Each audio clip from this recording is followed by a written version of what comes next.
I now give the floor to His Excellency Mr. Marco A. Rubio, Secretary of State of the United States. Thank you, Mr. President, and all of you for convening here today on this important matter. When President Trump took office, he made it among his highest priorities the restoration of peace anywhere and everywhere in the world where the opportunity presented itself.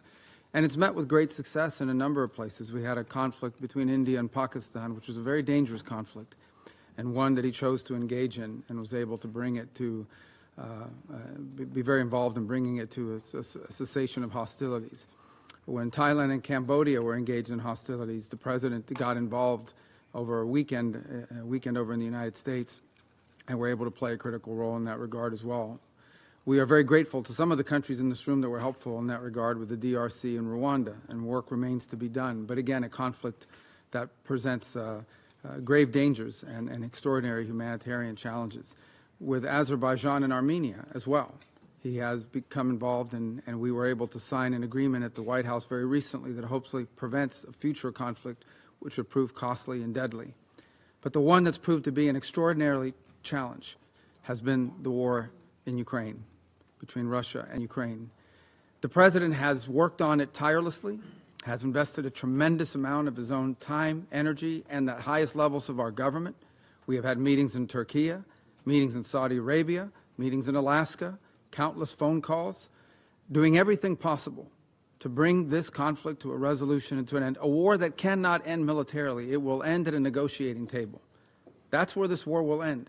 But the longer it lasts, the more people will die, the more will be destroyed.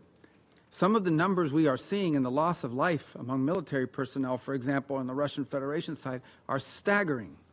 Staggering. In 1 month alone, more loss of life than in the entirety of the U.S. engagement in Afghanistan or Iraq. This war has to end, and we have done everything we possibly can and will continue to do everything we possibly can to bring it to an end.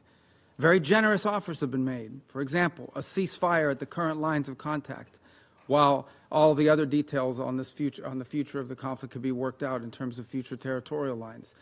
The President has shown extraordinary patience in terms of not assessing additional sanctions in the hopes of having a breakthrough in this regard.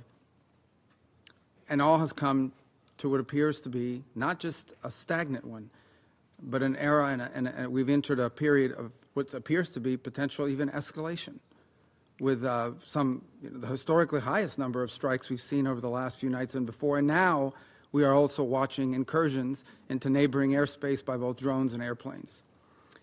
The President is a very patient man. He's very committed to peace, but his patience is not infinite. And as he has said repeatedly, he has before him the opportunity and the options of imposing additional economic costs on the Russian Federation, if necessary, in order to bring this to an end.